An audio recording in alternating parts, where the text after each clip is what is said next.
भैरवपुर गांव सदियों से अपने रहस्यमय अतीत और भयानक कहानियों के लिए प्रसिद्ध था। यह गांव घने जंगलों और ऊंचे पहाड़ों से घिरा हुआ था, जो इसे बाहरी दुनिया से लगभग अलग थलग कर देता था।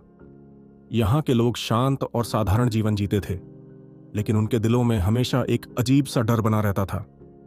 इस डर का कारण गांव के बीचों बीच स्थित एक पुराना कुआं था।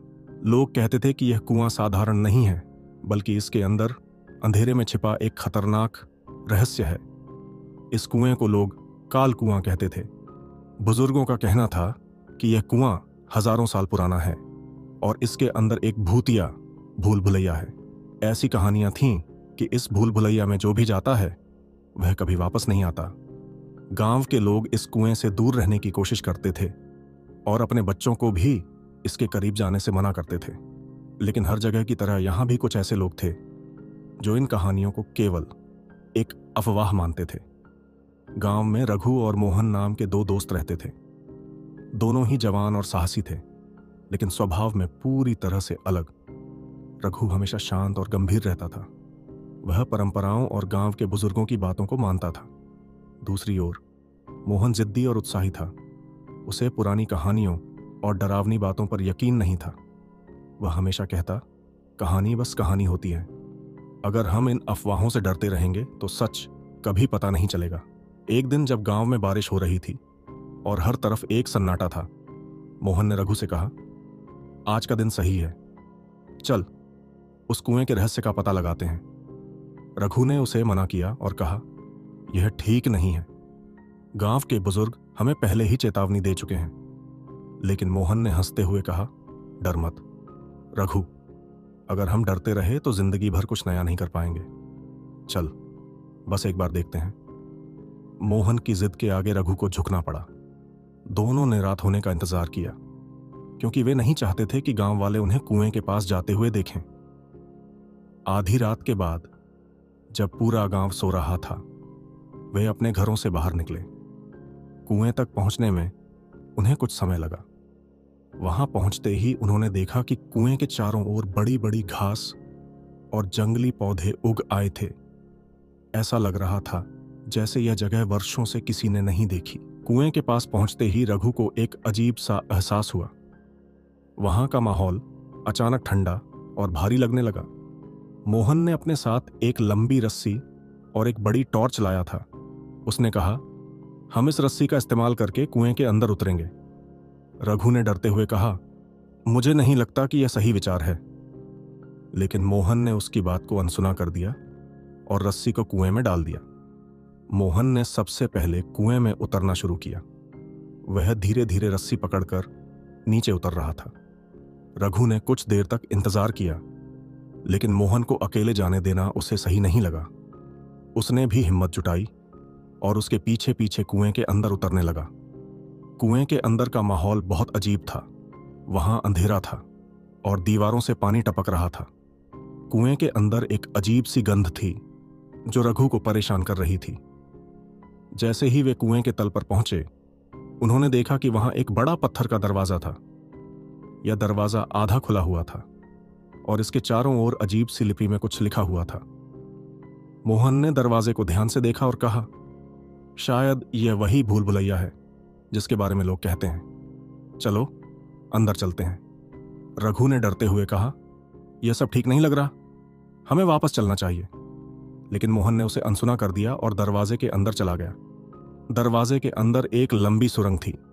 यह सुरंग बिल्कुल अंधेरी थी और वहां का माहौल बहुत ठंडा था। दीवारों पर पुराने समय की तस्वीरें बनी हुई थीं, जिनमें लोग बलि देते हुए दिखाए गए थे। रघु ने इन तस्वीरों को देखकर कहा, यह जगह शापित लगती है, हमें यहां से चलना चाहिए। लेकिन मोहन ने कहा, यह सिर्फ पुरानी तस्वीरें हैं, डरने की कोई बात नहीं है। सुरंग में चलते चलते उन्हें कई रास्ते मिले। यह एक भूल भुलैया थी जिसमें हर मोड़ पर नए रास्ते खुल रहे थे। मोहन ने कहा, हमें रास्ता याद रखना होगा ताकि हम वापस जा सकें। लेकिन यह इतना आसान नहीं था। हर रास्ता एक जैसा लग रहा था। कुछ देर बाद उन्होंने महसूस किया कि वे उसी जगह वापस आ गए हैं जहां से उन्होंने शुरू किया था। रघु ने कहा, मैंने तुझसे कहा था कि यह जगह सही नहीं है। मोहन ने उसे शांत करते हुए कहा, हमें सही रास्ता ढूंढना होगा। जैसे ही वे आगे बढ़े, सुरंग के अंदर अजीब अजीब आवाजें आने लगीं। यह आवाजें किसी के रोने, चीखने और हंसने की थीं। रघु ने डरते हुए कहा, यह सब क्या हो रहा है? मोहन ने कहा, शायद यह हमारी कल्पना है, हमें ध्यान नहीं देना चाहिए। तभी अचानक दीवारों से खून टपकने लगा। यह देखकर दोनों के होश उड़ गए। मोहन ने कहा, यह सब कैसे हो सकता है? रघु ने कहा, हमें यहां से भागना चाहिए, यह जगह शापित है। लेकिन भागने का रास्ता उन्हें नहीं मिला। सुरंग के अंदर अब हर जगह से अजीब परछाइयां निकलने लगीं। ये परछाइयां इंसानों की तरह दिखती थीं, लेकिन उनका चेहरा साफ नहीं था। रघु ने कहा, यह क्या हो रहा है? मोहन ने कहा, मुझे नहीं पता, लेकिन हमें यहां से बाहर निकलना होगा। जैसे ही वे भागने की कोशिश कर रहे थे, उन्होंने देखा कि सुरंग के अंत में एक स्त्री खड़ी थी।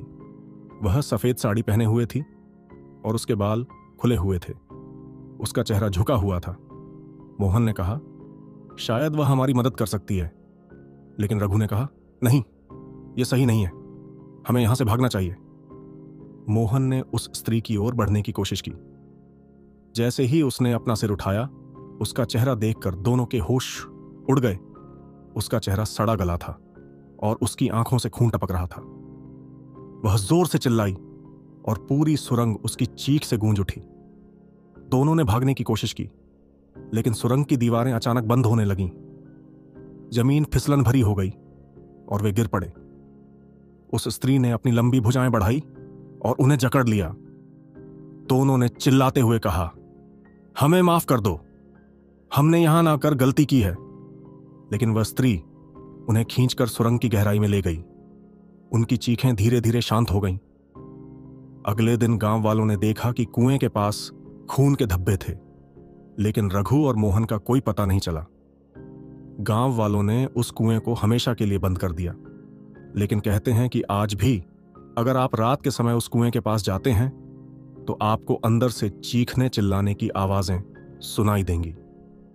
जो भी इन आवाजों के पीछे जाता है वह कभी वापस नहीं आता। गांव के लोगों ने काल कुआं को हमेशा के लिए बंद कर दिया था, लेकिन उसके बाद भी गांव में अजीब घटनाएं होने लगीं। रात के समय गांव में रहस्यमय परछाइयां दिखतीं।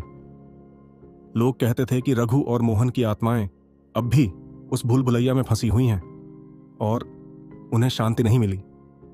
कुछ समय बाद गांव में एक और घटना घटी।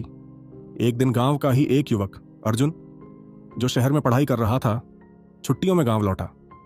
अर्जुन को पढ़ाई के साथ साथ प्राचीन इतिहास और रहस्यमय कहानियों में काफी रुचि थी। उसने गांव लौटने के बाद कालकुआं के बारे में सुना और उसकी जिज्ञासा बढ़ गई। बुजुर्गों ने उसे चेतावनी दी कि इस कुएं के पास जाना खतरनाक है, लेकिन अर्जुन ने इसे अंधविश्वास समझकर नजरअंदाज कर दिया। अर्जुन ने ठान लिया कि वह उस कुएं के अंदर जाएगा और वहां का सच पता लगाएगा। उसने अपनी योजना अपने कुछ दोस्तों को बताई जो शहर से उसके साथ गांव आए थे।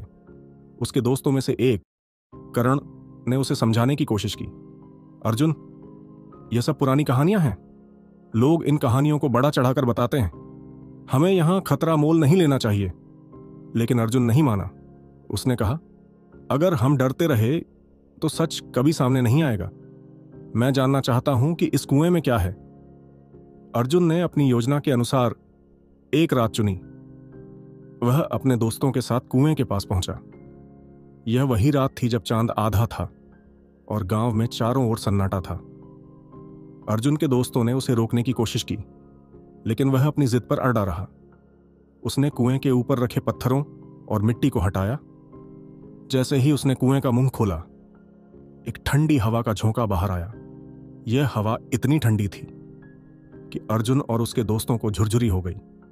अर्जुन ने कहा, यह सिर्फ हवा है, डरो मत। अर्जुन ने अपने साथ लाई हुई रस्सी को कुएं के अंदर डाला और उसे एक मजबूत पेड़ से बांध दिया। वह सबसे पहले नीचे उतरने लगा। कर्ण और अन्य दोस्त डर के मारे ऊपर खड़े रहे, लेकिन अर्जुन ने उन्हें भी साथ आने के लिए कहा। जैसे ही अर्जुन कुएं के तल पर पहुंचा, उसने वही पुराना पत्थर का दरवाजा देखा। उसके चारों ओर वही अजीब लिपि थी जो गांव वालों ने पहले भी देखी थी। अर्जुन ने दरवाजे को ध्यान से देखा और कहा, यह का कोई साधारण जगह नहीं है, यह जरूर किसी प्राचीन सभ्यता का हिस्सा है। उसने दरवाजे को खोलने की कोशिश की, लेकिन यह बहुत भारी था। जब उसने पूरी ताकत लगाई तो दरवाजा धीरे धीरे खुल गया। अंदर वही सुरंग थी जो रघु और मोहन ने देखी थी। अर्जुन ने टॉर्च जलाई और सुरंग के अंदर कदम रखा। कर्ण और बाकी दोस्त भी डरते डरते उसके पीछे चल दिए। सुरंग के अंदर का माहौल डरावना था। चारों ओर अजीब सी गंध फैली हुई थी। दीवारों पर वही डरावनी तस्वीरें बनी हुई थीं, जिन्हें देखकर अर्जुन ने कहा, यहां जरूर कोई बलि दी जाती थी। लेकिन कर्ण ने डरते हुए कहा, यह जगह सही नहीं लग रही, हमें वापस चलना चाहिए। अर्जुन ने कर्ण को शांत किया और कहा, अगर हम वापस चले गए तो हमें कभी सच नहीं पता चलेगा। वे सुरंग में और अंदर की ओर बढ़ने लगे। सुरंग के अंदर वही भूल भुलैया थी जिसमें हर मोड़ पर नए रास्ते खुल रहे थे। अर्जुन ने कहा, हमें रास्ता याद रखना होगा। कुछ देर बाद उन्होंने महसूस किया कि वे एक ही जगह बार बार आ रहे हैं। कर्ण ने कहा, हम फंस गए हैं। अर्जुन ने जवाब दिया, यह भूल भुलैया है, हमें रास्ता समझने में थोड़ा वक्त लगेगा। तभी अचानक सुरंग के अंदर जोर से हवा का झोंका आया। यह हवा इतनी तेज थी कि उनकी टॉर्च बुझ गई। चारों तरफ अंधेरा छा गया। कर्ण ने घबराते हुए कहा, यह क्या हो रहा है? अर्जुन ने टॉर्च को दोबारा जलाने की कोशिश की, लेकिन वह काम नहीं कर रही थी। अचानक सुरंग के अंदर से एक हल्की सी रोशनी दिखाई दी। यह रोशनी सुरंग के गहराई से आ रही थी। अर्जुन ने कहा, यह देखो, शायद यही रास्ता है। वे सभी रोशनी की ओर बढ़ने लगे। जैसे जैसे वे रोशनी के करीब पहुंचे, उन्हें महसूस हुआ कि यह रोशनी साधारण नहीं थी। यह एक दिया था जो हवा में लटक रहा था। कर्ण ने कहा, यही कैसे हो सकता है? अर्जुन ने जवाब दिया, यही जरूर किसी प्राचीन शक्ति का काम है। तभी अचानक दिए के पास से एक परछाई प्रकट हुई। यह परछाई बहुत डरावनी थी। उसका आकार इंसानों जैसा था, लेकिन चेहरा साफ नहीं दिख रहा था। वह धीरे धीरे उनकी ओर बढ़ने लगी। कर्ण ने डरते हुए कहा, हमें यहां से भागना चाहिए। अर्जुन ने कहा, नहीं, हमें देखना होगा कि यह क्या है। जैसे ही अर्जुन ने टॉर्च की रोशनी उस पर डाली, परछाई गायब हो गई, लेकिन उसके पीछे एक और दरवाजा दिखाई दिया। अर्जुन ने दरवाजे को खोलने की कोशिश की, लेकिन यह पूरी तरह से बंद था। तभी सुरंग में एक गूंजती हुई आवाज सुनाई दी। यह आवाज किसी स्त्री की थी जो जोर से रो रही थी। अर्जुन ने कहा, यह आवाज कहां से आ रही है? कर्ण ने कहा, यह जगह हमें मार डालेगी, चलो यहां से भाग चलें। लेकिन अर्जुन ने दरवाजे को खोलने की कोशिश जारी रखी। आखिरकार दरवाजा खुल गया। अंदर एक बड़ा कमरा था जो काले पत्थरों से बना हुआ था। कमरे के बीचों बीच एक बड़ा तांबे का बर्तन रखा हुआ था जिसमें खून भरा हुआ था। उस बर्तन के चारों ओर अजीब अजीब मूर्तियां थीं, जिनके चेहरे डरावने और भूतियां थे। जैसे ही वे कमरे के अंदर गए, दरवाजा अचानक अपने आप बंद हो गया। कमरे के अंदर का माहौल और डरावना हो गया। दीवारों से अजीब अजीब आवाजें आने लगीं। मूर्तियां मानो हिलने लगीं। अर्जुन और उसके दोस्तों ने महसूस किया कि वे एक भयानक जाल में फंस गए हैं। कमरे के एक कोने से सफेद साड़ी पहने एक स्त्री प्रकट हुई। उसका चेहरा झुका हुआ था। अर्जुन ने उससे पूछा, तुम कौन हो? लेकिन वह कुछ नहीं बोली। उसने धीरे धीरे अपना सिर उठाया और उसका चेहरा देखकर सभी के रोंगटे खड़े हो गए। उसका चेहरा जला हुआ था और उसकी आंखों से खून टपक रहा था। वह जोर से चीखने लगी। उसकी चीख इतनी तेज थी कि पूरा कमरा हिलने लगा। अर्जुन और उसके दोस्तों ने भागने की कोशिश की, लेकिन दरवाजा बंद था। स्त्री ने अपनी लंबी भुजाएं बढ़ाई और अर्जुन को पकड़ लिया। कर्ण ने उसे बचाने की कोशिश की, लेकिन वह खुद स्त्री के चंगुल में फंस गया। सभी की चीखें कमरे में गूंजती रहीं। कुछ देर बाद कमरे में सन्नाटा छा गया। अगले दिन गांव वालों ने देखा कि कुएं के पास खून के धब्बे थे, लेकिन अर्जुन और उसके दोस्तों का कोई पता नहीं चला। इसके बाद गांव वालों ने कुएं को दोबारा सील कर दिया, लेकिन कहते हैं कि काल कुआं की भूतिया कहानियां आज भी जीवित हैं। अगर कोई रात के समय कुएं के पास जाता है तो उसे अंदर से चीखने की आवाजें सुनाई देती हैं। जो इन आवाजों के पीछे जाता है वह कभी वापस नहीं आता। अगर ये वीडियो अच्छा लगा हो तो लाइक करें, अपने दोस्तों के साथ शेयर करें और ऐसे ही वीडियो के लिए चैनल को सब्सक्राइब करें। धन्यवाद।